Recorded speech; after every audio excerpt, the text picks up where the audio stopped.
Most dependable news team. Rick Douglas, Elaine Murphy, Steve Mumm with weather, and Bud Nameck with sports. Had the tough task of trying to end their three-game losing. Whenever you turn to ball, you're feeling okay. Whenever you turn to ball, the world is yours too. Starting in the 1980s, Bud Nameck, Dennis Patchin, and Rick Lukens have reported on local and regional sports for KXLY television. They knew the teams, the coaches, the athletes, and everybody knew them. Hi, I'm Bud Nameck. Tonight from While many in TV news worked here and then moved on, these three stayed in the area and raised families. After TV careers, they moved into sports talk radio, play-by-play announcing, or other sports-related jobs. Also in the mid-1980s, they started Friday Night Sports Extra, a Friday night wrap-up of high school football games from across the region. The show continues today. Whenever you turn to ball, sing it and hear it. Whenever you turn to ball, working together. Tonight, the three sports journalists talk with Spokesman-Review sports columnist Vince Grippi about the early days, the highlights of their careers, why they stayed here, and what they're up to now. For a new day, whenever you turn to ball. And coming to you, Vince. Here we go. Hey, welcome to the latest, in more ways than one, Spokesman-Review Northwest Passages Forum. I'm Vince Grippi, and I'm your guest host tonight in probably one of the most interesting Northwest Passages Forum that the paper's ever put on. We're going to look back at the iconic prep highlight show in Spokane's ever had, Friday Night Sports Extra, with the people that founded it.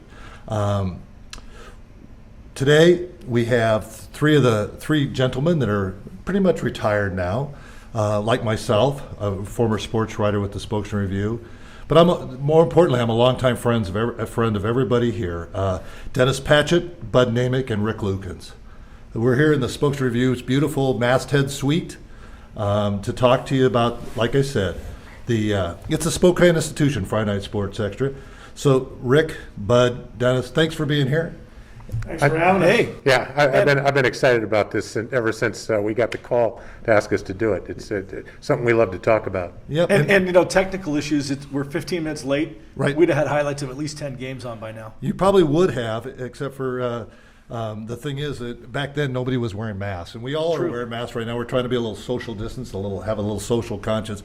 We tried to talk Rick into sitting in the hall, but he wouldn't do it. So we decided to wear masks instead. This is really your guys' night. I'm just here to kind of, I guess I'm the eye candy in some way. Well, that would be a first, and I'm a little disappointed that we can't see all of your notes. Yeah, there's quite a few. They're all over the desk. Impressive. When Vince used to fill in on our radio show, he never had this many notes. This is unbelievable. Well, I never got to talk. As simple as that. We do have questions from readers of the Spokesman-Review that they were able to put in online that we'll get to at some point in the next hour or so, or sometime before midnight, because I have to be home by midnight because I get locked out after that. And I do have some of my own thoughts that I'd like to talk to you guys about. But I think the best way to start is to just, let's go back to the beginning. Why don't you guys just kind of explain how Friday Night Sports Extra started? I'm sure everybody that's tuning in, I'm hoping they would all know what Friday Night Sports Extra was. It was the quintessential highlight show, first especially here in Spokane. And I do remember the beginning. I think I had just gotten out of watching Top Gun somewhere because it was 1986.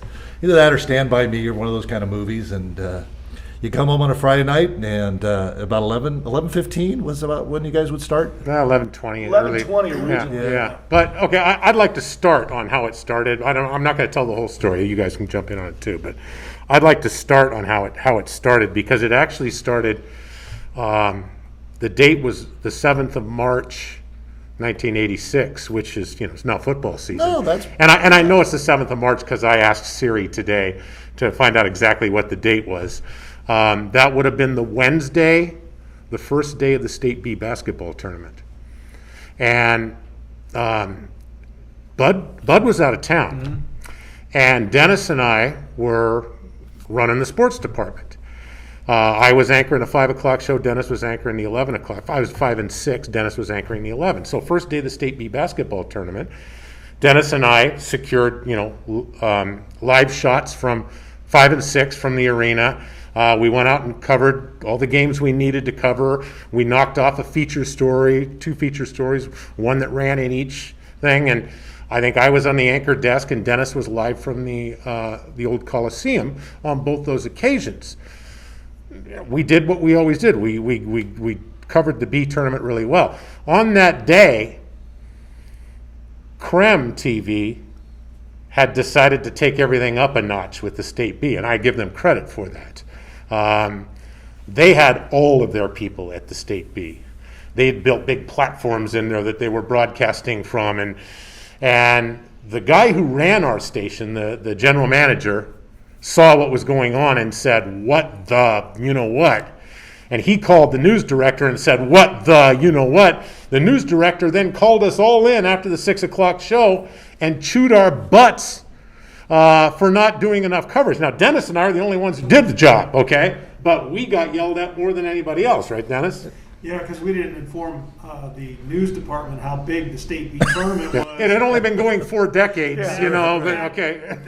That there had been people around our assignment desk had worked multiple years. I mean, they knew it was coming. This is also the news director who called the 3 of us in one day and screamed at us because we hadn't covered any of the high school spring football. Spring football, high school. Come from Texas. So we had gotten to the point where we didn't listen to this guy anymore, okay?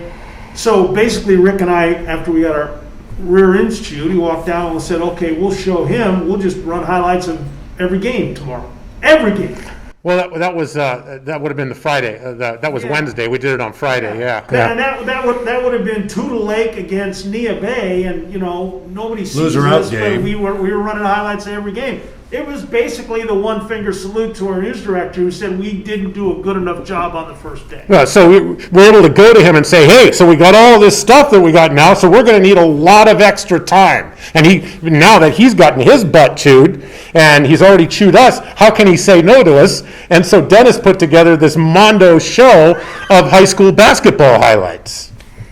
And then after the show, We did it on Friday, then we did it again on Saturday. Saturday, yeah. Afterwards, Dennis and I went out to where we usually go, the Red Lion, and have a couple of beers.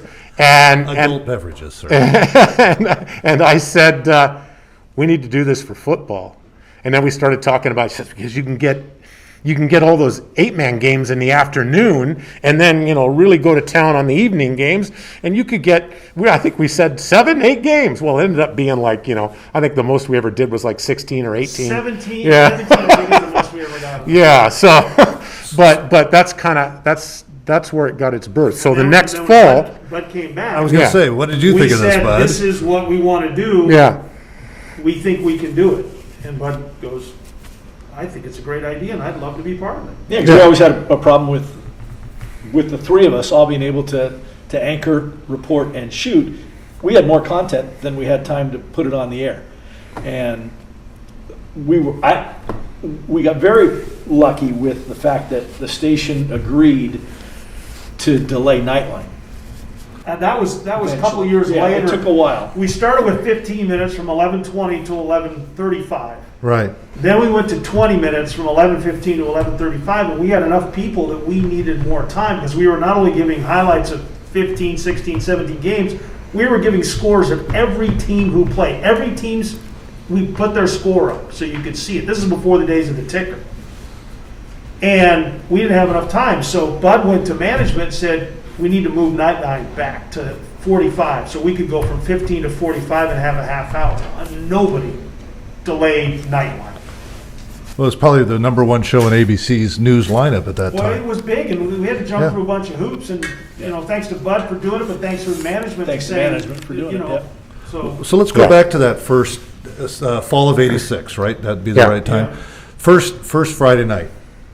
Do you remember it? We kind of did a dry run because Idaho started a week before. So we kind of went, let's try this. see what we can do, and it went pretty well. And I think the first show or the second show was a nightmare. Full show. Was it the second show? Well, yeah, I think that the first few were all rough, and I don't remember.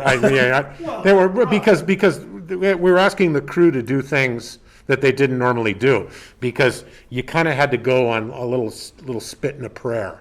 We'd handwrite out a rundown, and tapes were labeled differently, and tapes were inserted for other tapes at the last second, and it took a while to get a rhythm going with the entire crew. But I'll tell you what, man, all those people that worked on it over the years were just awesome. I think that's something I'm the most proud of from this whole thing. I mean, obviously the shows and the way people reacted to it, and we'll talk about that later with the teams' buses here and there and the officials and all that. But the thing that I thought that was the coolest is there was always a division in the newsroom between sports and news.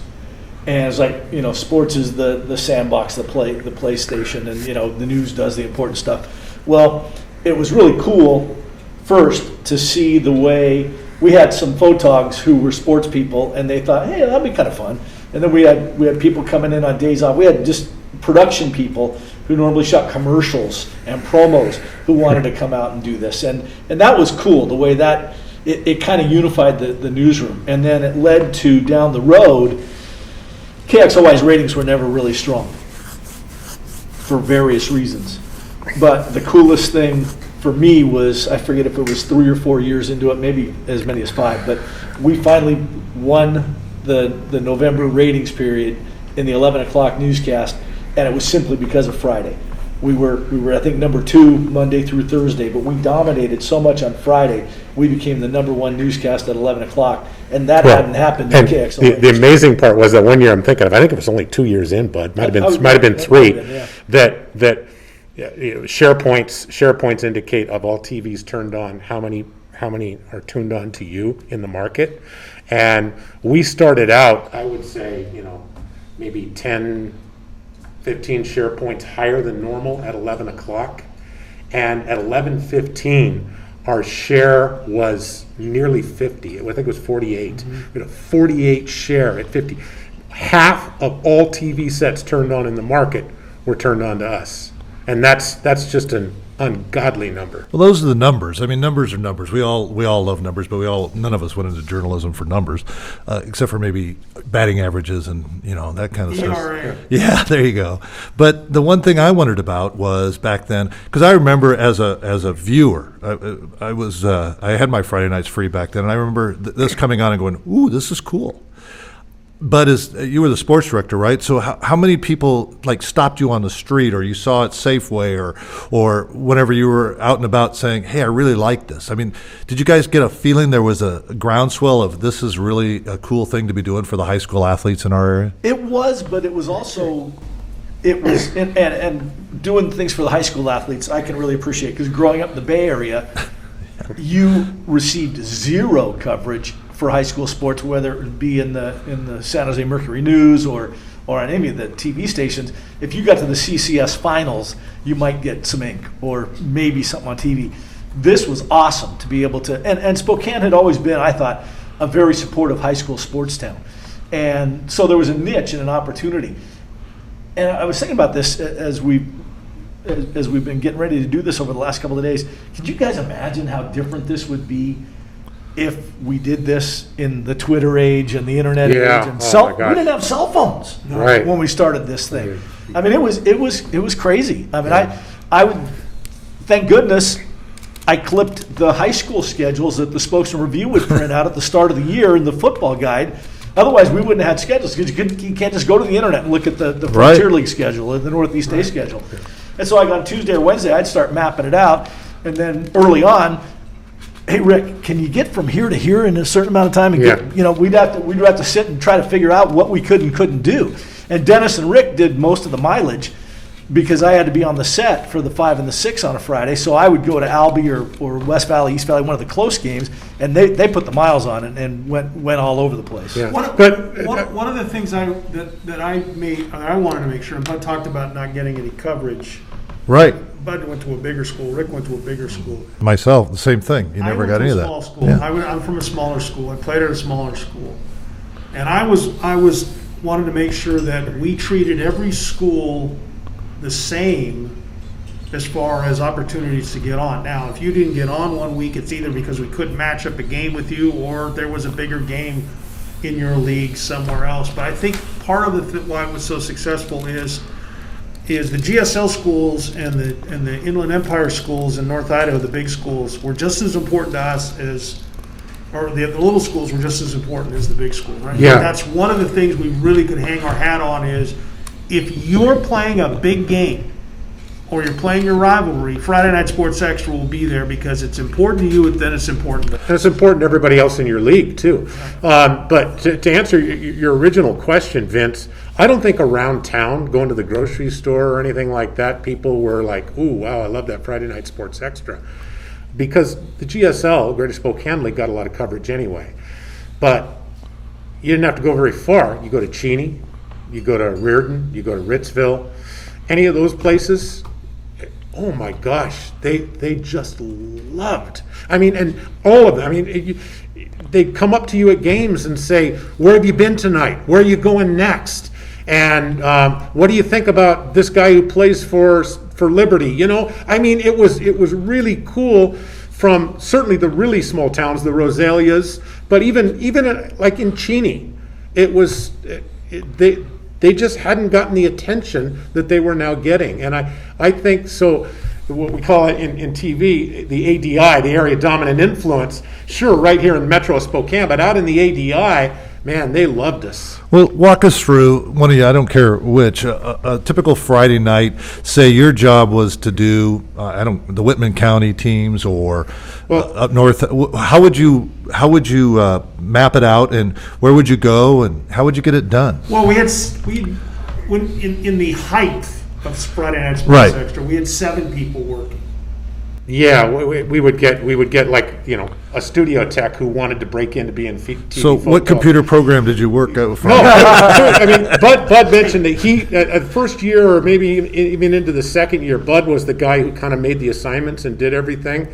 And then Bud was traveling with Cougar football, and his plate was kind of full. So I took it over from him, and I think for the most part, the rest of the way until I was done. Until you were done. Until I was done with Sports Extra, I was the one who mapped it all out.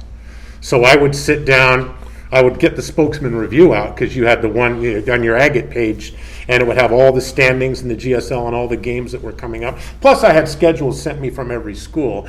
But I could sit down, I could look at standings and see what games were what, and I'd say, okay, here's what I want to get to, here's what I want to get to. And then I knew I had Dennis, and I knew I had Dennis early, and maybe I had one other person early. So I would send them places, get them to come back to Spokane, edit, and then go out and do evening games. So it was, I mean, you had to keep all this fresh in your head on, you know, where they were and how long it took you to get from St. John to where? To Steptoe or to Harrington, because there's a good road. Or, you know, obviously if you went to Reardon and there was a game at Davenport, you'd get both of those. Pullman Garpal was always a we try to get you to get Medical Lake on the way back in, you know, and everybody went out with orders. Okay, so I would say, okay, not to Dennis, because Dennis knew, Bud knew, but I'd say to someone, okay, here are your 2 games. You need to go to Davenport first, because the Gorillas are going to blow out whoever they're playing. But this Reardon matchup is important, and I want you to be there by halftime before, if you can get there, and stay there till the end, and then bust your butt back to Spokane. And everyone needs to remember this was pre-Google Maps, so you had to know how long it would take, and I'm sure you guys did, and a lot of us, you know, drive those back roads a lot. But I'm sure some of the people that you sent out there, you probably had to guide them through how long it was going to take them to get from place A to B. They came and talked to me. Yeah, because I'm a map guy. Yeah, you were the map guy. Oh, you're the Thomas brothers. Yeah, until the day I left the station, people would come to me and tell me, how long does it take to get from the station to such and such a place, and I could tell them within 2 minutes of every high school in our viewing area. Well, at your speed. No. This is 5 over the speed limit is, so that's the time. If you drive the speed limit, you're no use to me. Yeah. So you spent all week pretty much preparing. I would pick up a big folder. I just kept a big folder with me, and it had everything in it, including in the folder, written on the top, on the back, on the inside of the folder. I think I still have this somewhere, are numbers we could call to get scores later at night. But I had all these notes written in there, and so I pulled the folder out probably on Tuesday, and then pull it out again on Thursday and finalize everything. You know, a great place to get scores of the outlying areas was the sheriff's office. Mm-hmm. Yeah, I think Like Blanchett DeWitt wrote County? a column and talked about calling the Yeah. police stations, which we did. There's a bar in Kellogg that oversits the field. Yeah. We had their number. We Yeah. had We had every coach's home phone number. That could be dangerous, the Bar and Kellogg one. Yeah, there were they were great though. They would expect our call because that coach was notorious of not calling his scores in. So There were restaurants and bars and whatever that we called to get scores. I was a big fan of calling wherever the EMTs operated out of, because they always had an ambulance at the game. So somebody there might know what the score of a game was, and that's if nobody called us with the score. But people were pretty good about calling us with scores, and that was really important to us. I don't want to drive my butt all the way out to somewhere and then not have the score for the game. Dennis and I, and Bud, but Dennis mostly, would shame coaches on the air. And by the time before we went to the commercial break, we had the score. You know, it was pretty cool. Dennis, you were out. You'd go out a lot of times in the 8-man games and stuff early on. When did you start to notice that this was becoming kind of I don't want to call it a phenomenon, but it was becoming kind of an institution around here, that people were expecting you, and or, you know, when you showed up, it's like, oh, this Friday Night Sports Extra guys are here. When we first started, especially in the little communities, Right. it was, this is great. Yeah. You'll never see a camera here. Then after a couple of years where we'd go 3 or 4 times, I remember one year I shot every home game Roselia played because they didn't have lights at the time. So it was an easy get, Right. close, lights, you didn't have to. They would almost expect you to be there and be disappointed when you weren't there, but understood. So it was a novelty when we first got there, but it was almost expected, especially if there was a big game. They'd always come up to you and say, "We knew you guys were coming. We knew you'd be here. This is a big game." Well, and do you remember? I mean, it kind of started with we'd go someplace, and I think maybe it was Davenport was the first place, and the coach Skip Pauls, God rest him. Yeah. He gave us a cap. Here's a cap for you and Bud and Dennis. Take it back. We put the caps on the air. Well, then everybody started giving us caps, and we'd start wearing the caps on the air, and that became a thing. And then I'm sure this was Davenport. I went out there one time, and I got there at halftime, and the cheerleaders had been waiting, and they go, "There you are," and they came up with this gigantic gift basket. It was just loaded with goodies. And so shot a piece of video of them presenting the gift basket, and we ran it on the air as part of our coverage of that game in Davenport that night. Then the gift baskets started rolling in. I mean, the next week we go out to Ritzville, and Mike Lynch is the coach out there, and he made sure the cheerleaders gave us a gift basket, and then he comes over to me and says, "You like that?" I said, "Yeah," and he goes, "I didn't want Skip Pauls outdoing me," you know? So those were dononated, of course. Well, I afterwards. knew it became a big thing when we would get phone calls into the station during the week saying, "Hey, we're at such and such a place, and we've got this thing's happening on Friday night. If you guys are coming, this would be great for you to get video of it." That was pretty cool.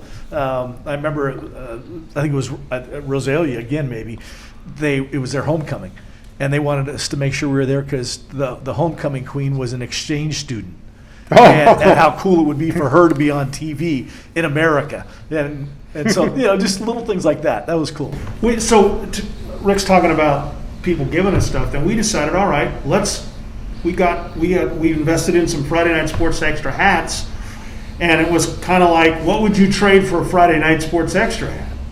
And we were trading hats. We trade for a hat, or we trade for something else. It was just.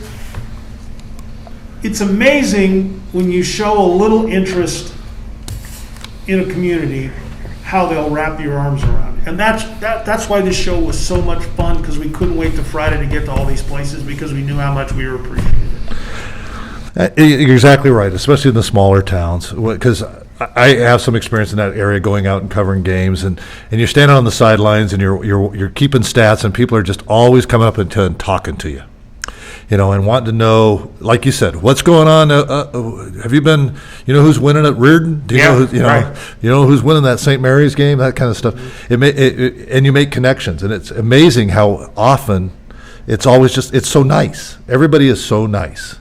But then again, there's oftentimes you run into people that, oh, you're here.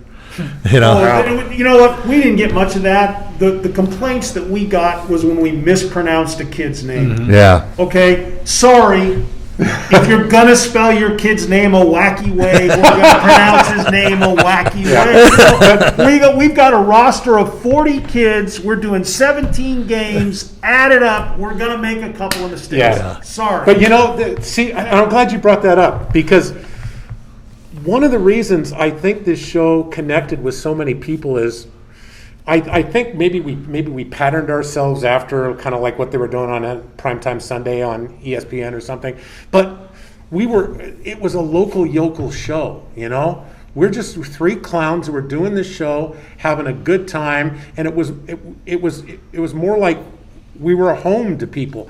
And so if we screwed up a kid's name, we had fun with it. And then we'd probably screw it up the next time we said his name intentionally. The greatest one with that was Coach Hobbs. Coach Hobbs. Yeah. At Pullman, then on to Colton, right, where Rick called him Roy Hobbs in baseball. But I mean, he was the natural. Roy Hobbs. He's everybody's hero. So he wasn't very happy with it, but we found out his kids loved it. So then we were calling him Sugar Ray Hobbs, Sugar Bear Hobbs. He called or sent an email or something. We had a communication from him that says, I've only been coaching football in this area for 35 years. You'd think you'd get my name right. Now, people who don't know Coach Hobbs, Coach Ray Hobbs was his name, but we'd called him Roy. He was old school, baby. White hair, flat top, okay?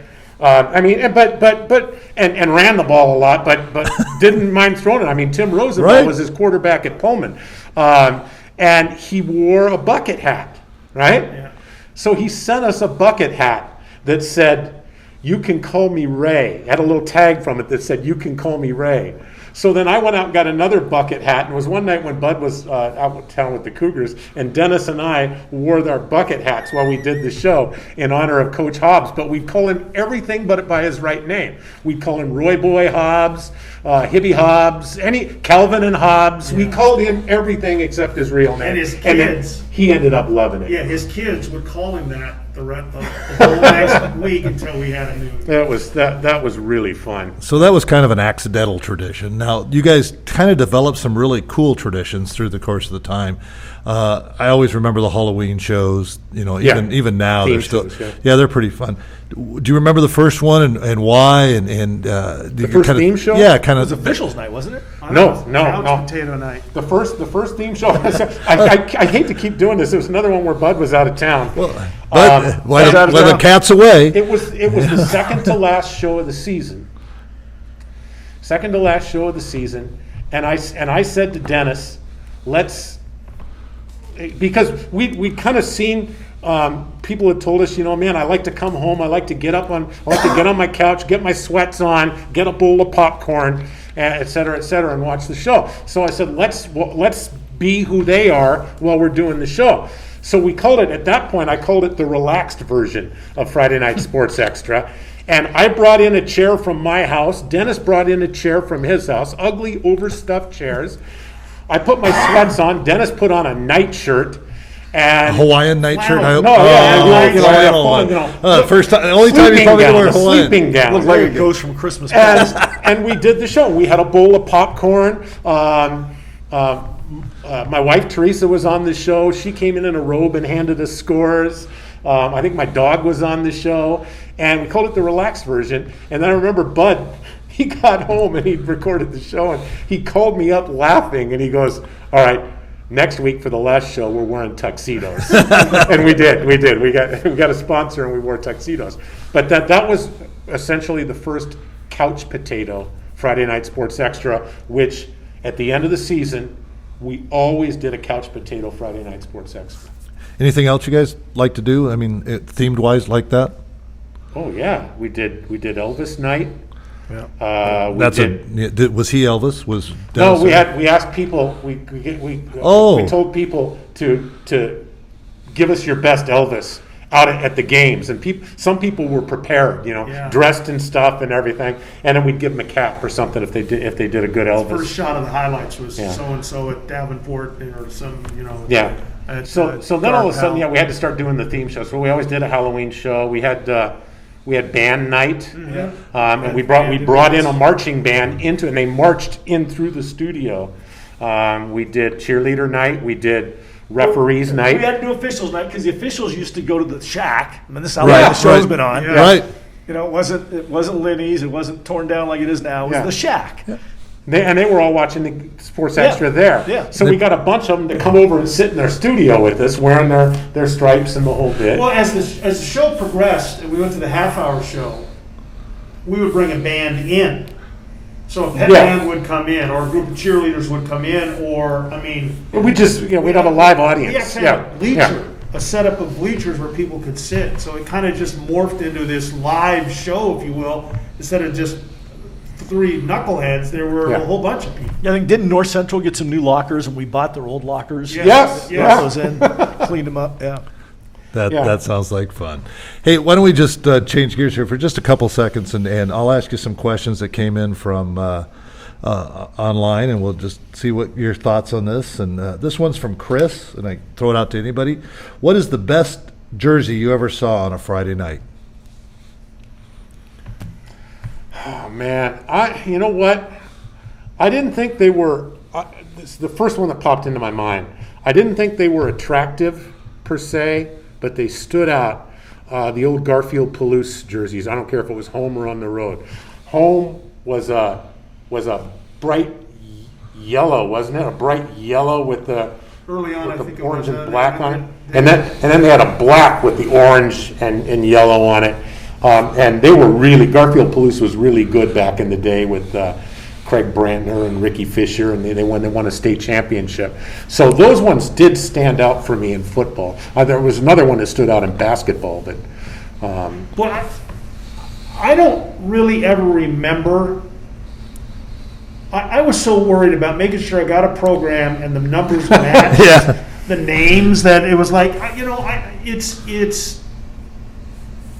I don't know, I may be partial to the color blue, so anytime I saw a sharp blue jersey, but I don't ever remember.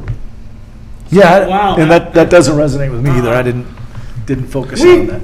Half the time we were never at games long enough to realize how the jersey. I mean, I went to Curlew one time, and I was there for 7 minutes on a watch, and I got 3 eyelets.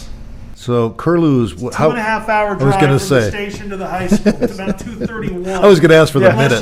30 seconds. Unless you get the cow on the dirt road going over the pass. And then you need a police escort to get back on time. Yeah, but who could you stop on the way back and catch? Kettle Falls? Well, they were an afternoon game. Oh, okay. So you'd get Kettle, or you could get Colville, or you could get Chewelah, or Deer Park, Riverside, or if you went down the other way, well, there really wasn't anything down the other way. So.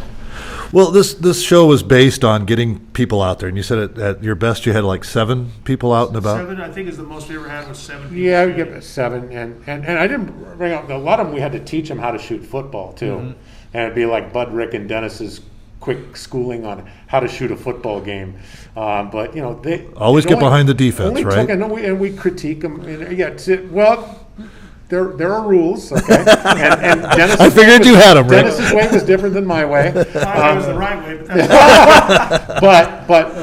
but I was always impressed with when we schooled these people who would barely know how to use a camera. That by the end of the second game, they were pretty good almost always. You got 3 games. If you weren't good after 3, we had no use for you. What I always chuckled about was when folks would join us for the first couple of times, the way they would write up their shot sheet of the highlights. Okay. And you'd have to decipher it and try to figure, Dennis and Rick and I got so used to each other, we could write name, a number for the yards, whatever, and it was boom, boom, boom. And then just fill in. Kind of a shorthand. And then sometimes we'd get, these folks they'd be so worried about what they'd give us, they write out he takes a step to the left. And you're going, what? Yeah. Don't give me James Michener, okay? Give me E.E. Cummings. Did you ever lose anybody? I mean, any of these people, did they ever not come back? I mean, go out to a game and just not come back? The only No. 2 games we lost that I can remember was we had a guy that was coming back he shot a game, I don't remember where it was, and he was coming back from St. John Endicott, and he was taking the back way through Pine City and Malden, Yes. dropping in, and he hit a deer. Butch Henderson. Oh, Butch, yeah. And he hit a deer. And we did not get those 2 games. Those are the only 2 games that we ever didn't get. We had a guy, I'm not going to say his name. This is not going to be a good story. Yes, he should, don't rat him out. He went out to shoot a game. It was at Freeman, and it was a big game. I can't remember. I think it was Freeman Colfax. It was a big game, and he came back, and I said, "Hey, bleep," I'm not going to say his name. What was the score of that game? And he goes, "Well, it was 14-14 when I left." And I said, "What?" I said, "You left? How much time was left?" And he goes, "Like 3 minutes." I said, "You left a game with 3 minutes to go, and it was tied at 14. Why would you do that?" And now this is a confrontation in the studio with a lot of people watching. And he goes, "Well, I wanted to get back." And I said, "Give me the tape and go home." And he was never used again. And now he's probably looking for an attorney. Probably running a No, TV actually, station back somewhere. then you could yell at people. I wanted to get back. Do you not know what we do here? What was your worst trip you ever took, Dennis? This is when Rick was doing the schedules. Of course. And Mike Boyle was our 3rd guy at the time, who is now the longtime voice of the Chiefs and the Indians. And Mike had covered high school sports in Boise and Tucson, so he was, And for some crazy reason, I don't know what it was, Mike was in the Palouse shooting an afternoon game. Maybe it was Roselia, I don't know what it was, going to Kettle Falls and Colville. I was at Curlew going down to shoot Colfax and Pullman or something like that. He and I literally passed about where the ferry is up the Gifford Ferry. And it was like, we didn't realize it until I saw it, and then I talked to him afterwards, and it was like, because I never looked at where anybody else was going, because I didn't want to go to the wrong place. Oh, yeah, because you might have thought, yeah. Yeah, but that was probably the worst trip. Glad you said it was when Rick was setting it up. Shoot. Well, I was wondering, Rick, did you ever give yourself a bad trip? Yeah, one time I went out to do a day game out in Wilbur, and I stayed too long and didn't leave. The plan was we shoot the game, come back to the station, edit, and then go get my 2 evening games. But there were no highlights. Nothing had happened in this game, so I stayed pretty much to the end of the game in Wilbur.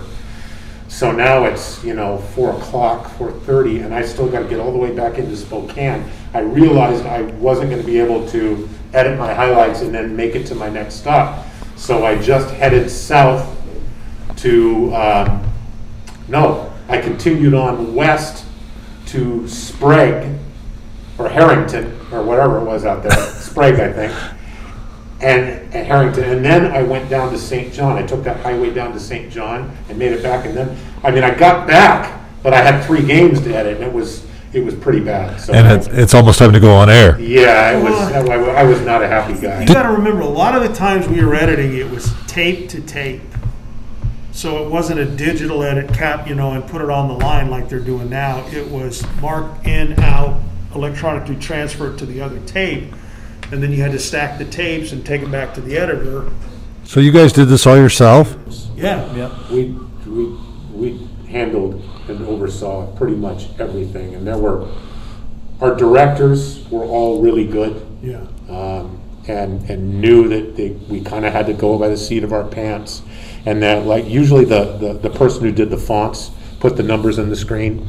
That was always a really capable person, but everybody else, we kind of had to handhold them, and it was both basically the three of us making sure everything was getting done. And there were a lot. Go ahead. The show was never scripted.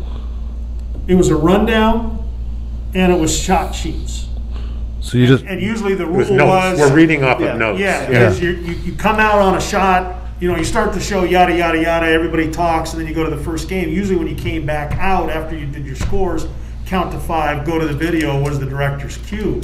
But there was never a roll cue to any of the video. There was never anything. It was fly by the seat. It was live TV. And there were a lot of times, especially early on, where we would go on the air, and I might not have a highlight sheet, a shot sheet for my third game. Dennis wouldn't have one. Rick wouldn't have one. And the person who was shooting it was editing it as we were on the air, and then they'd come out and hand it to you. Sometimes and we'd have to bump. Okay, we don't have this highlight. Let's bump it to the next section, and so that would affect the scores and everything. So everybody had to be able to ad-lib all together, and like Rick just touched on, it was pretty cool the way it worked, and everybody could kind of communicate non-verbally to figure out which direction we were going and how we were going to do it. And it's one of those things where, as it's happening, you're, oh no, it's not going to look at that. But you sitting at home have no clue that it didn't go the way it was supposed to, if you covered it well enough. That was the cool thing, that you could cover up those things. What we had were people people who saw what we were doing and wanted to be a part of it. Yeah. When I came to work on a Friday, it felt different than any other day on a Friday during football season. It felt different than any other day because I knew there was a long day ahead of me, but I knew it was going to be exciting. I knew everything was going to be last minute. Your blood gets flowing, and you know this, Vince. It's palpable. You can feel the electricity. And like when you go to a football stadium and you're getting set, you can feel electricity. And we would feel that all day on a Friday. And there were so many people who we worked with who wanted to be a part of that, who really weren't even, sometimes there were people who weren't even assigned to work that night and say, hey, I want to hang around and help, what can I do? And that was so cool.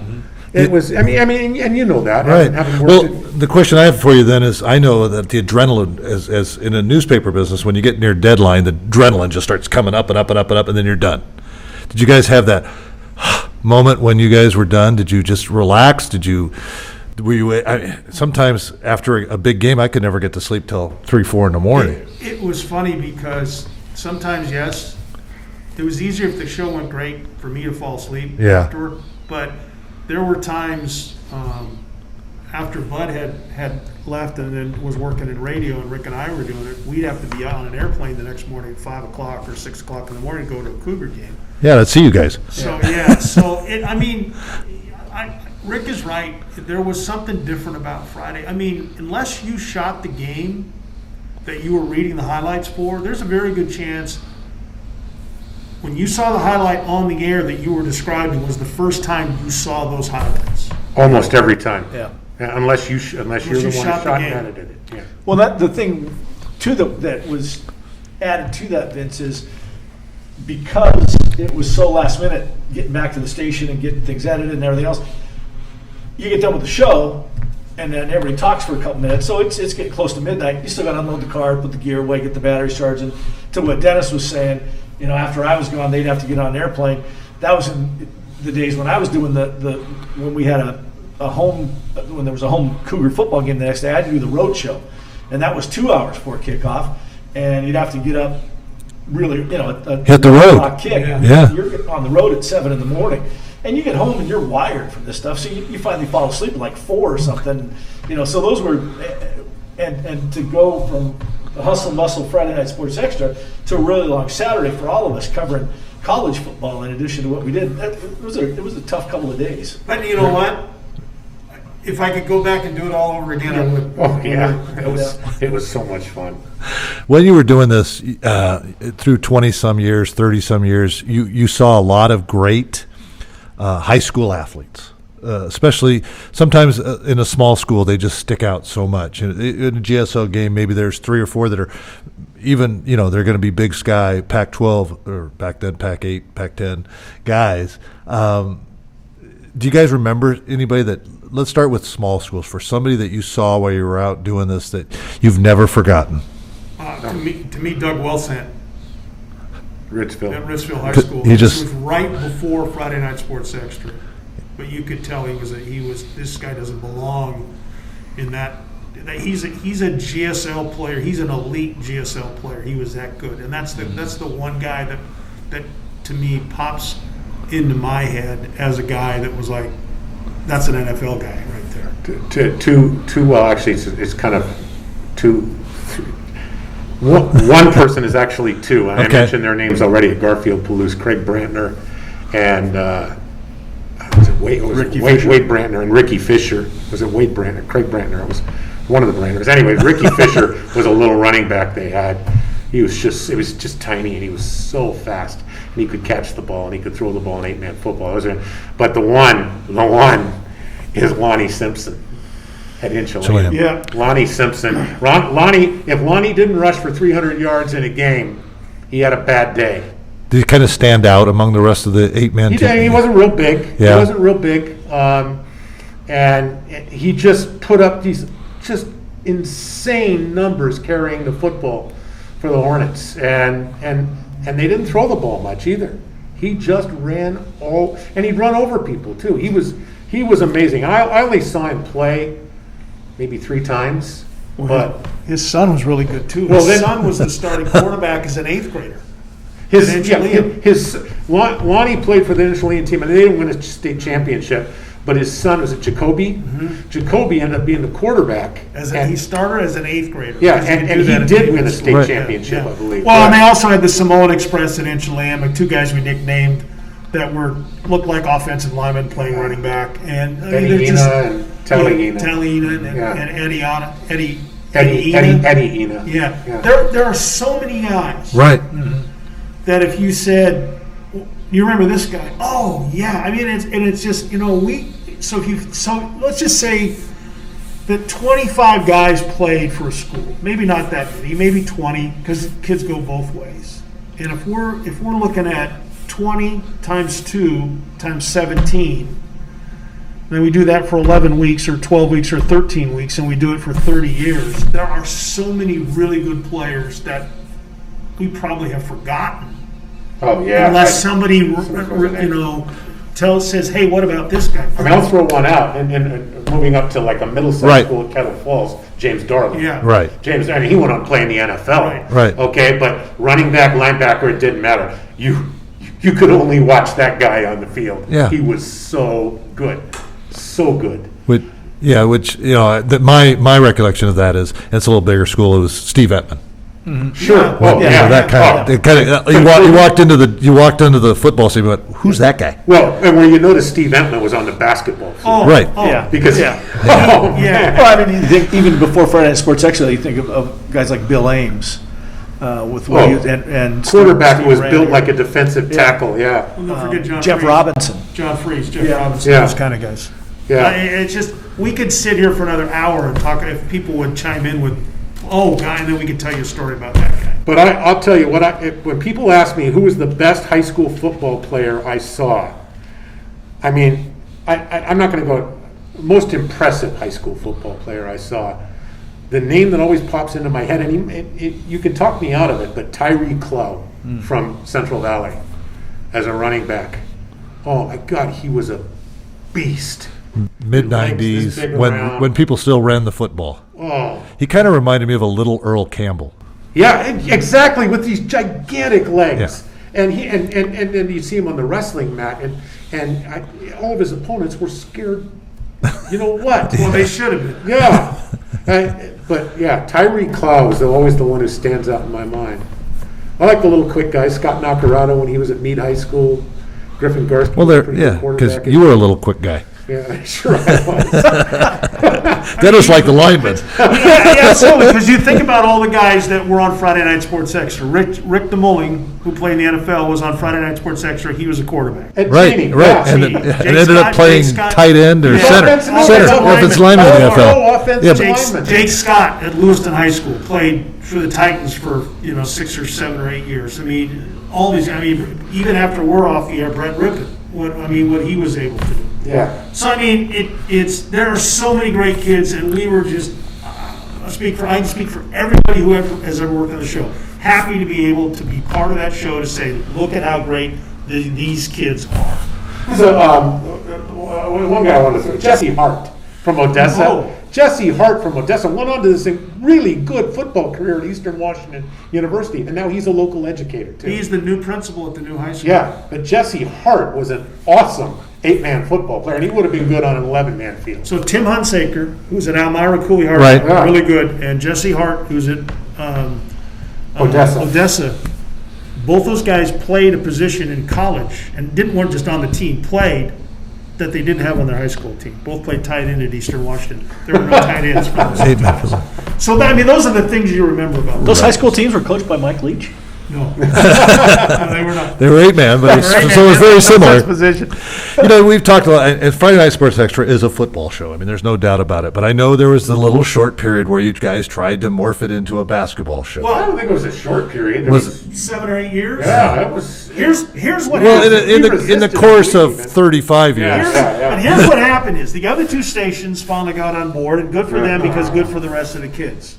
So we said, all right, well, let's go one more. And we came up with the basketball show. Now, the basketball show was a whole different animal because of weather, okay? And it was also, we made sure that if we shot 14 games, 7 were boys, 7 were girls. Okay, we were going to shoot 10 boys games, and because that was important. Because honestly, the girls' basketball throughout the region might have been better on a statewide level than the boys' basketball. Certainly. We have a better legacy of girls basketball in this area than we do boys. But we couldn't do what we did in football because of the roads and the weather conditions. And it didn't. Dennis couldn't drive that far. Right. I mean, if you're in January, you're not going to Asotin to catch a big game in the Whitman County League. No, but I did go to Republic, and I shot a game in Cusick, or Republic and Curlew in the wintertime. And I basically, as I'm driving back, said, we're never doing that. That was always fun if you really wanted to get a game. And I'd just say, hey, Dennis, I don't think you can do this. I don't think you can get it. You go, I can do it. I can do it. And he'd go back on the air with all these white knuckles from the drive back. So the weather. Let's talk weather.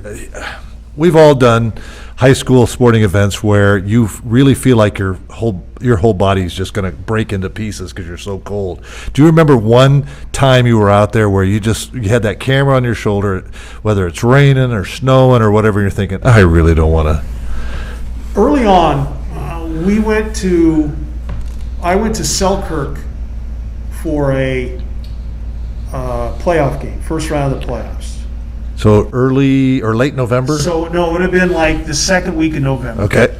Okay, and it was cold, but it was rain. I mean, it was raining like you're standing in a shower. And these are the days where we had, before everything was contained in a camera, you had a camera, but you also had a big deck on your other shoulder. For everyone, tell them how big those things were at that time. I mean, put it in dog sizes. The players, about 15 or 20 pounds? Yeah, 25 maybe. On your shoulder, and then on your other shoulder is a camera with an umbilical cord to the deck, and the camera's probably 20 pounds. Yeah.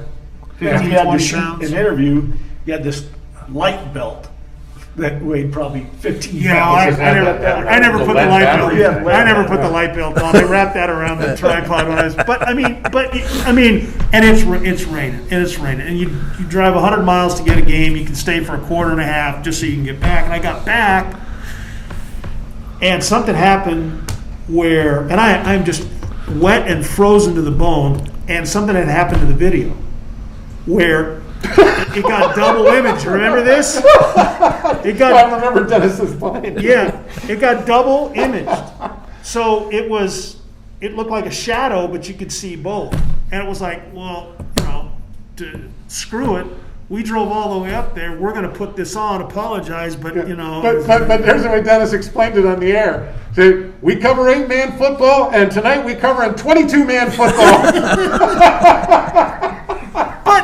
It's like, but if you had to do those, you had to make those jokes, or you had to make those to be, and the person at home knew if they had watched 3 shows, and most of the people by that time had watched 50 to 100 shows.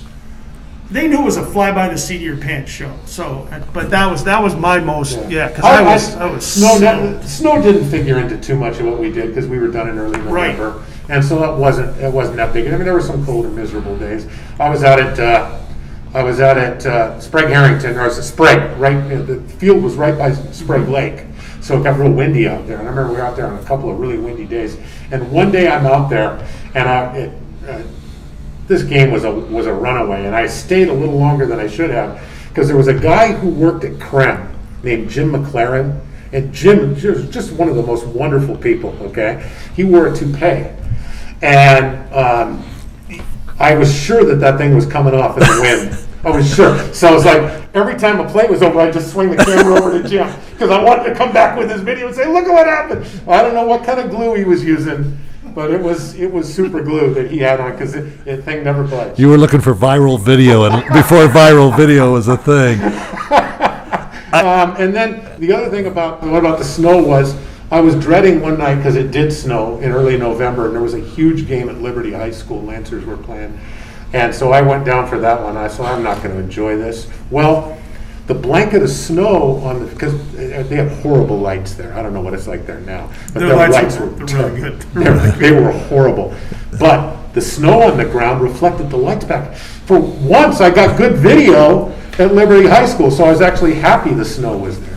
So we all know that you had to drive, and if you drive the back roads of this area, I think everyone probably watching has had interactions with law enforcement people throughout the years, and I was just wondering if anybody ever had came back and said, "Can you guys cover my ticket?" Or you had your own. I'm going to start on this. Okay. Well, hold on. So just a clarification. Nobody ever got a ticket on Friday Night Sports Section. Oh, good. Not one ticket was issued to anybody out shooting video. Yeah. Oh, good.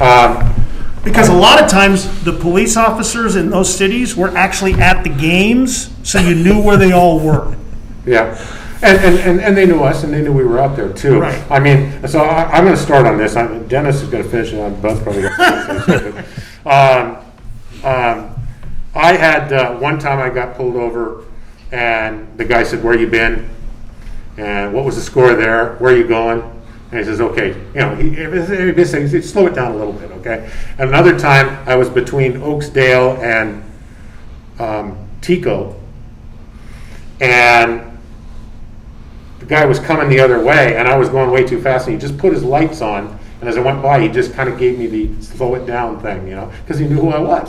But one night, and I made the assignments, I had 2 crews that were going south. Dennis was one, and another photographer by the name of Alan was the other one.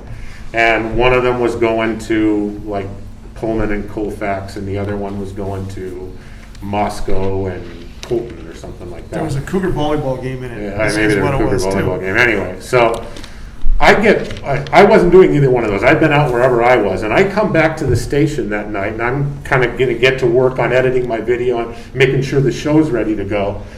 And Ava, our assignment editor, comes up to me, and she goes, "We've got a problem. And I'm pretty sure it's with denseness." She called Dennis denseness. "I'm pretty sure the problem is with denseness." I said, "What's going on?" She goes, "I don't know, but there is a state patrol officer down in Whitman County who wants somebody's neck, and he wants it now, and he's going to be calling back, and we're going to have a problem." Go ahead, Dennis. So what happened is if you left late, it was a domino effect. And I was going all the way to Colton, and planning on staying about 5 minutes because that team was so powerful against a bad team, then working my way back. And that game had started like a half hour early, to Pullman to shoot a 7 o'clock game, to Colfax to shoot a 7 o'clock game. And for whatever reason, I got out of the station late. I don't know, part of it is we're using the same camera gear that news people are. So you can't really go until they're done doing what they're doing, and then they forget to fill up the car, which was just a giant pain. So I mean, I'm 15 minutes late. And once I get past Roselia, I get to the top of the hill. I'm going up the hill, and there's 25 cars, and we're going 40 miles an hour. And it's like, I'm screwed.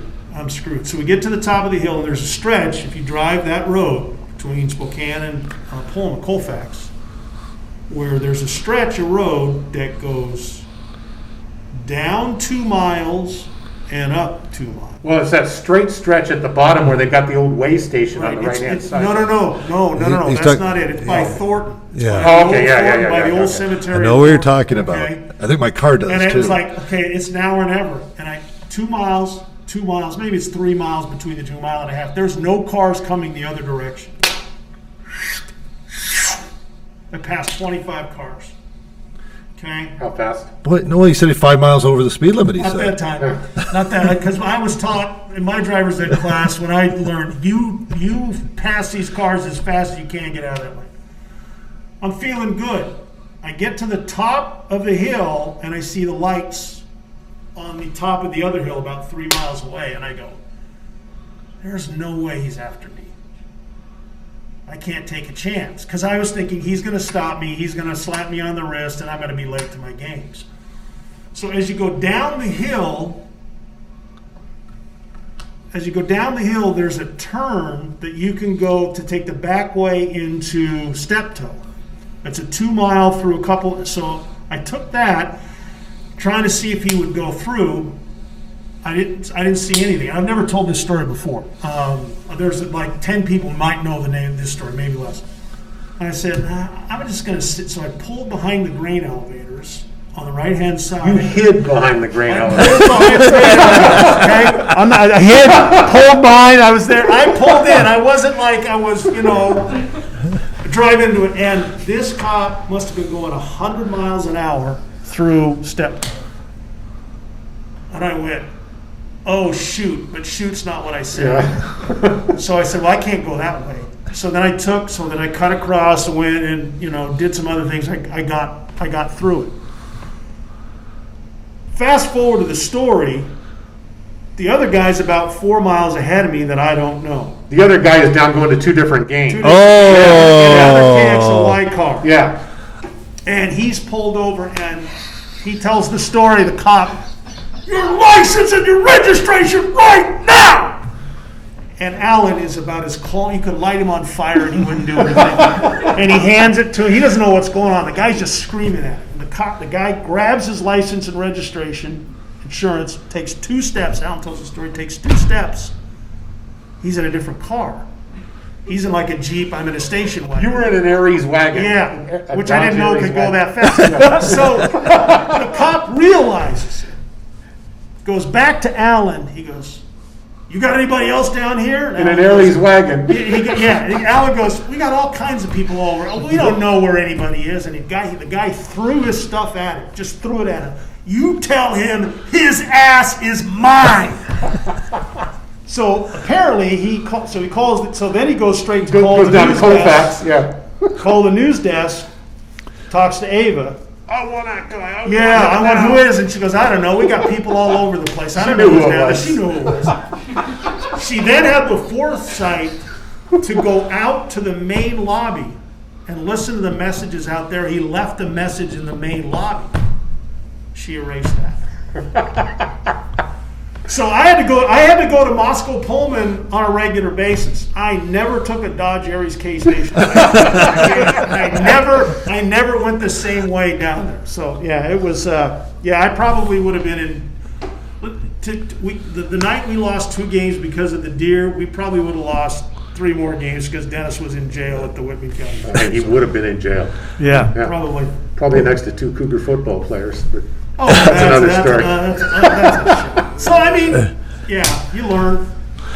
See, I didn't have to go very far because I had to be close to the station Right. because of the 5. So you got 4 or 5 tickets going up most to of the time Albee. I was at Albee. Yeah. And Deputy Lindskog and he'd come over and stand next to me while I was shooting highlights, and we'd have great conversations. So, and the other security folks. So, hats off. But you know, sometimes trying to go down Northwest Boulevard there, you can get It stuck can be behind tough there. 25 cars. I did get stopped going through Palouse. And I was really. Who hasn't? No, not Colfax, but Palouse. I know, same. I don't I know know. what's going on. I roll the window down. The guy goes, you just leave the game? Because I'd left Garfield. I go, yeah. He goes, what's the score? And I go, I told him the score. He goes, where else have you been? And then I told him, and I go, hey, I really got to get back. I would really appreciate it. Creme and Q are behind me. I would really appreciate it if you slowed them down like you slowed me down. And they laugh, but Right. everybody was great. Everybody was great. Well, this has been really fun, and I don't want it to end, to be honest with you, even though it's late I got for no me. place to go, Vince. Don't you have to work? All three of us are unemployed. Couple We're more okay. questions, Vince. Okay. Go ahead, because I need to thank a couple of people that I want to mention. Rick's got a list of people, too. I got some people I want to mention too, but I also want to talk a little bit about us dealing with our competition. Well, too. I thought I was just going to head there, Rick. Okay, Thank you well, very much, golly, because Dennis talked about his little ploy there to try to slow them down. It is one thing I will say that Friday Night Sports Extra brought to Spokane, and I saw this have my kids grow up in this town, is a lot of places there's newspapers that do a great job of covering high school sports, but most places, like Bud said earlier, the TV stations don't do a really good job of covering high school sports unless it's a really small town. Mm-hmm. And here, you guys started this, and it's like Keep Up with the Joneses. It was obvious to me. Everybody came up with their own, I wouldn't call it imitation, but they came up with their own version of the show. And I do know that when I was watching high school games, when my kids were in high school, we'd try to catch the game and then go on to the Sure. the other Yeah, why stations, not? flip Yeah. over and try to see if you can get Yeah. and the DVR it wasn't the DVR back then, it was a VCR. VCR. Got a heck of a use. Betamax. There was more than once that one of my sons was on your show as a baby. Yeah. And I really thought that was one of the neat things you guys brought, is you brought that competition and made everybody kind of raise the level of their game. Yeah. Well, we did the show for how many years before? I think Creme was the first to. I think it was 5 or 6, 4 or 5 5. years. Took a while. I think it was Longer than I thought. 5 years, I think. Yeah, and Creme did a show, and it wasn't. They didn't give their people enough time to do the show the way that they would have liked to have done it. It was a decent show. I mentioned Jim McLaren. He was one of the guys. Paul Seebeck was one of the guys that did that show. You had to have a group of people, for lack of a better word, in your newsroom that gave a damn about the show. Yeah. And it happened to be more than just the sports department, but you also had to have a management who gave a damn that would give you the support. Yeah. I mean, we had 7 cameras. Well, the financial support had to be pretty incredible. And the station probably only had 8 cameras at the time. I mean, it was really cheap labor we were using, but it was several years before KHQ, and we can talk about KHQ here in the Coles building. Certainly. Okay, all right. It was several years before KHQ started doing the show, but they came after it big time. I mean, they really came out with both barrels blazing on the thing, and I give them credit for that. But and Dennis and Bud will probably back me up on this. I started getting a little wacky on it, because I mean I was very protective of what we were doing, and I didn't, I looked at them as competition, and I would, like I said, Right. go off on deep end. But so when they started doing the show, this was what really got me going. Was the first they did a show, and then like the next week they said, okay, so we're gonna have our Friday night football show on tonight. And I don't remember what they called it back then, but Randy Shaw was their anchor. It was at the end of their 5 or 6 o'clock show, and he says to the sports guy, he goes, "Oh, I saw what you did last week with all the games that you covered and went to the little towns and everything." He goes, "I've never seen anything like that. Well, we've been doing it for like 6 years, okay? And that just, I mean, it just still ticks me off, you know? His blood pressure went up 50 Oh, points it's like that day. It's like, calm down, Rick. He calm was down. a wild Calm man. down. I'm guessing you didn't vote for Randy like Shaw. And then every time we do something, they do something. And the one I really remember is we had so many scores, we decided we would do what we call lower third scores. Run in the bottom half of the screen, and you just roll scores through.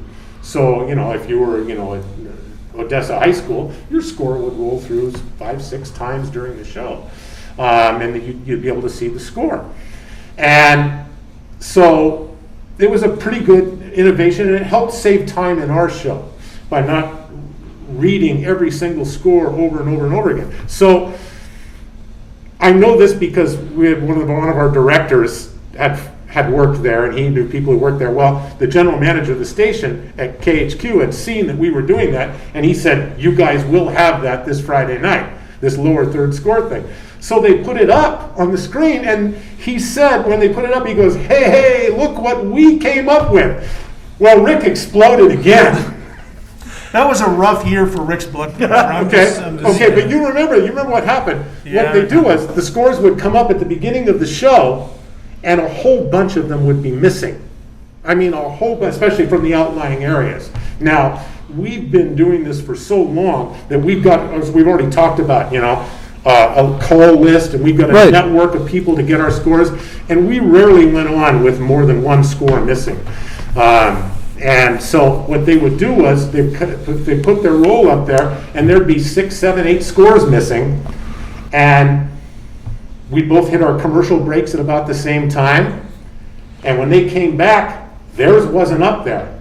They would take it out of the screen, and they'd been watching us, and they would put theirs, and I know they've been watching us because I caught them. I won't tell you how I caught them. Oh, I'm guessing you put a wrong score up one time. Just a slight inaccuracy, which they mimicked, okay? And it came, then it would come back up, and they'd have all the scores. And we know the guy who they had doing that originally. It was their intern, who now is a sports anchor in Boise. And he's a friend of ours, so he confirmed it for us. So I got so mad after look what we came up with, that I went on the air on one of our old radio shows, and I said, just a note to our competitors, don't embarrass yourselves. You need the score, just call me, call before 11 o'clock, and I'll give you the score. Well, they just flat out stopped doing it. At that point, they stopped doing it. He got so crazy that he would call scores in from Albie backwards. And he'd We tell had a two-way radio in the car, and we'd have a plan. I'd say, if I tell you such and such, it was code. Yeah, and here's the problem. But here's the problem is we could never remember. Yeah, exactly right. So it's like, the scores is Rick. Just it was like One time I said, Dennis, you're not going to believe this one. North Central just beat Meade 37-6. And Dennis goes, whoa! He's like acting. I can't believe that. And of course, that wasn't the actual case. But I was not. That was all the crazy man over there. This must have been after you left sports. That one was They were doing the same thing we were doing. They were sending out inexperienced camera people. That's the only way you can get this done.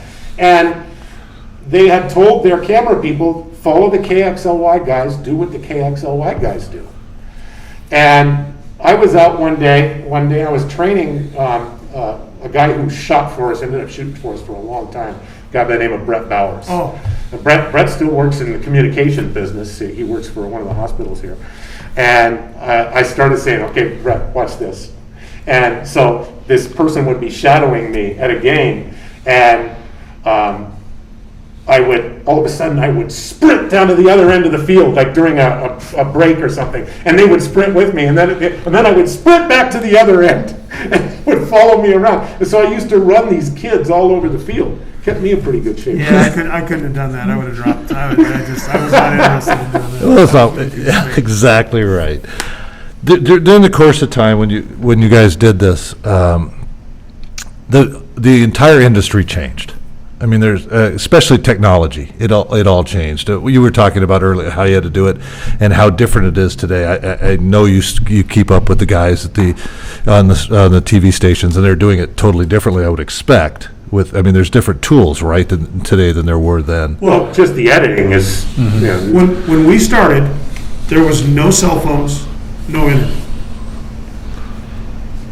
Okay, so, Was there microwave popcorn? yes, there was. Okay. Well, that dates back to the dark ages. Don't but- worry, but I'm just we saying, like so barbarians, you had to figure out a way to get scores called into you. And you had to figure out a way just to get it. Cell phones helped, and then the internet certainly helped. Well, I think most of us were not doing the show anymore with Twitter. Which probably helped and hurt. With Twitter, because the problem that I see now is they expect people, the shooters, I call them shooters because they're out there shooting the game, the shooters to not only shoot the game, not miss a highlight, but also take pictures and tweet about it. And I think that's a very difficult thing to do if you're trying to put together, because we didn't want to show up at a game and just run, okay, here's a 10-yard run, here's a 15-yard. Our rule was 3 plays unless it was a big game, and we wanted turnovers, big sacks, big hits. We want to be able to tell a touchdowns. story. Right. So I think that's the hardest thing is, I think, first of all, there aren't enough people working at stations anymore to do the show like we used to do. It just can't be done anymore. But by the same token, you could probably do a reasonable facsimile of what we did without even leaving the station now, if you did your groundwork ahead of time. There are so many mom cams out there, people with their cell phones taking video. I don't want, you know what? But I'm just saying, I don't want to. this isn't what you want to do, but you could do it. Right. With people sending you video and the score, you could put the show together that way. I would rather not do the show than do it that that would way. drive me crazy. But Vince is right. We're in a different age now where people accept video that's not quality video as long as it shows something. How many times you pick up your phone and you see some crappy and crappily shot piece of video that 5.3 million people have looked at, you know? I mean, that's just the age we live in. Yeah. But it's also video. It's not a kid scoring a 10-yard touchdown run. No, it's not. It's not. Nobody's looking at that. And if I can see all 20, and as I used to tell our shooters, if I can see all 22 guys on the field, you're way too wide. Tighten it up. Yeah. Well, I got to go back on one other thing. I really wanted to say this. When I was talking about KHQ, and one of the great people I know in the business is Dan Kleckner. And his sons played football well. Kickers? Kicker, Daniel. Yeah. And he kicked a big field goal one night at Albee Stadium. I was at the game. And I saw him sitting down in the stands and talked to him. And then he kicked what ended up being, inside the last minute of the game, he kicked the game-winning field goal. And I don't know if it was from Mount Spokane. Maybe it was even against me. But it was a big kick It was in a crucial. big game that got them into the playoffs. So I mean, and it wasn't tied. If he misses it, they don't win. Yeah, and I think we might have been. We were the only ones. We were the only camera that was there for that. And we went back, and there was no question that we were going to run the highlight, and we were going to use the name Daniel Kleckner, and we went on. I don't remember what we said. It said kicked by Daniel Kleckner, and I think Dennis knew it was coming. He goes, who? I said Daniel Kleckner, and he goes, that name rings a bell. And, we just had fun with it, you know. Right. And then I see Dan like the next week, and he walked up and just put his hand on my shoulder and said, hey, thanks. That was really cool. Here, the thing is to say how things have changed. There was a stretch in this show where we were actually sending our satellite truck out to locations. Mike Boyle. It was Mike Boyle. He was on location. You know, Mike Boyle would be a location, and Kurt Brown was our satellite truck driver, but he would shoot video. So he would shoot and run the satellite truck. So people were doing double duty, but it was, to show you the investment that Channel 4 put together for us was huge. And you can't, the way the economy is, the way that our business is, and your business and our business, right. You're not going to be able to do what we used to do. It's just not going to happen anymore.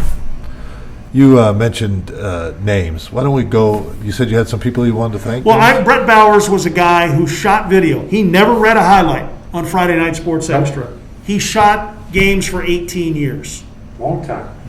He would edit in the North Idaho Bureau. He would drive back. Well, that's more than just Sports Extra. He shot all kinds of video Right. clips, yeah. But there's a guy who was part of our show for 18 years that never shot. And he worked at the station as a news reporter, but after he left, he still would work on Friday nights, and we'd pay him a nominal wage. Kurt Brown was another one of those guys, but there were probably close to 100 different people over the years that picked up a camera and couldn't wait to get out there and then couldn't wait to get back. And if they made a mistake or they didn't do something right, by God, they didn't make that same mistake the next week. And that's what was great about this show, because people cared what this show was. As wacky and nutty as we were on the air, they cared what it looked like. How about you, Rick? You had some people? Well, I mean, I don't know if it's so much names as, certainly all the people who were on the air, who sat on the set and read the highlights, and I don't need to read them all, but Todd Lewis, Mike Boyle, Allison Lee, but Keith Oso. for absolutely sure Keith Oso. Yeah. Who played. Who was on Friday Night Sports I mean, Extra. So is he the only go one back that? and pull up highlights of him on Is he the Friday only Night person we Sports can Extra. say that about that was on Friday Night Sports Extra and then was And then an anchor he's of? the only one. Okay. He's the only one. But here's what Keith did. Keith took the baton, okay, and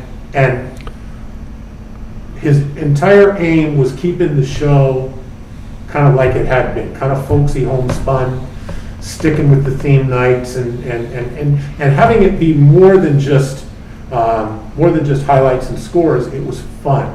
And when Keith took it on, I'm so proud. It sounds condescending, but I'm very proud of him and what he did.